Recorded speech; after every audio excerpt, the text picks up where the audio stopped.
কিন্তু আমার যখন বিয়ে হলো আমি শ্বশুরবাড়ি যাওয়ার পর থেকে আর এক গ্লাস দুধ খেতে পাইনি। এখন আমাকে বলবে আমাকে কি মেরেছে কেটেছে, সেটার চেয়ে বড় কথা সামাজিকভাবে এমন একটা জিনিস তৈরি হয় বিয়ের পরে মেয়েরা শ্বশুর বাড়ি থেকে ওই যে ফ্রিডম, ওই যে আম্মু আমাকে দুধ দাও ডিম দাও, ছেলের বউ দুধ খায় ডিম খায় কেমন না? কিন্তু ছেলের বউ কি মানুষ না? তাকে তো দুধ ডিম খেতে হবে। তাহলে বাল্য বিয়ে যে করছে, আমি 21 বছর বয়সে যে দুধটা এনশিওর করতে পারিনি, ছোটবেলায় 13 বছর 14 বছর বিয়ে হলে তুমি কি এনশিওর করবে? তোমার পেটে হঠাৎ করে বাচ্চা, তুমি তো কিছুই জানো না, হঠাৎ করে বাচ্চা আসলো, তোমার বাচ্চার সমস্ত নিউট্রিশন নিয়ে গেল, তোমার পেটে তোমার বাচ্চা হলে গেল তোমার শরীরের শত্রু। কিন্তু এই শিশুটার তো কোনো দোষ নেই, দোষটা কার? আমি বলবো তোমার।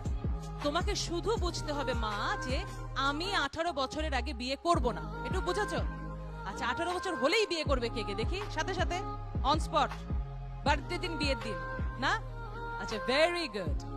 18 কারণ তোমাদেরকে নর্থ সাউথ যেতে হবে, বিয়ে করে ফেললে কিন্তু আবার কি বলবে যে তোমার স্কলারশিপ ক্যান্সেল হয়ে যাবে।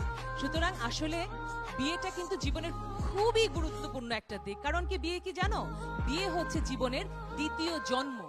প্রথম জন্মে কিন্তু আমরা বাপ মা সিলেক্ট করতে পারি না। আমি হঠাৎ করে বললাম আমি গহর রিজভির মেয়ে হতে চাই, আল্লাহ আমাকে গহর রিজভির মেয়ে করে দিল, সম্ভব?